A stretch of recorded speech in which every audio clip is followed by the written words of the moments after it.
ओम गण गणपते नमः। मैं अनुवजा ज्योतिष एडवाइजर।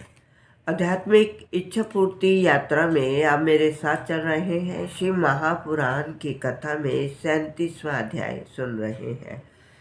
ब्रह्मा जी ने कहा, हे नारद, जिस समय गिरजा ने कामदेव को जलते हुए देखा, उस समय वे भयभीत होकर वहां से भागकर अपने घर जा पहुंची। इस दशा को देखकर माता पिता शीघ्र ही गिरजा के समीप जा पहुंचे। उस समय हिमाचल के संपूर्ण नगर में भी खलबली मच गई। जब गिरजा को कुछ चैतन्य प्राप्त हुई, तब उनकी माता ने इस प्रकार पूछा, हे पुत्री, तुझे इस प्रकार किसने भयभीत किया है, जो तू लंबी लंबी श्वासें ले रही है। तब गिरजा ने कुछ दृश्य देखा था, वह सब विस्तार पूर्वक सुनाया। उस समय माता पिता ने गिरजा को सांत्वना दी।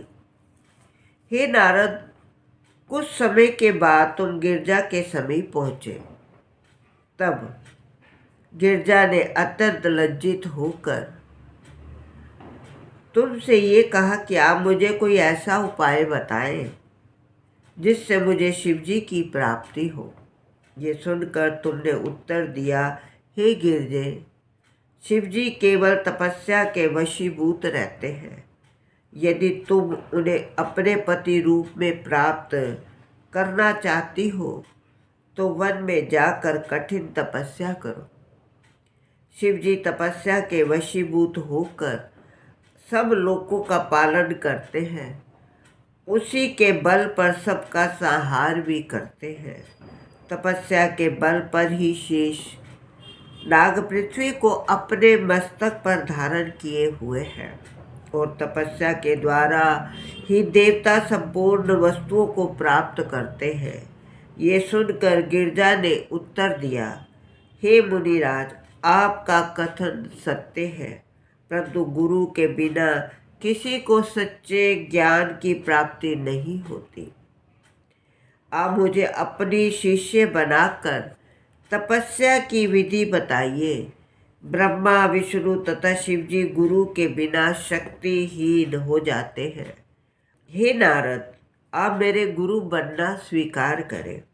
हे नारद, ये सुनकर तुमने शिवजी का ध्यान किया और गिरजा को अपना शिष्य बना लिया, पंचाक्षर मंत्र का उपदेश दिया। तदुपरांत तुम वहां से लौटकर मेरे पास आ गए।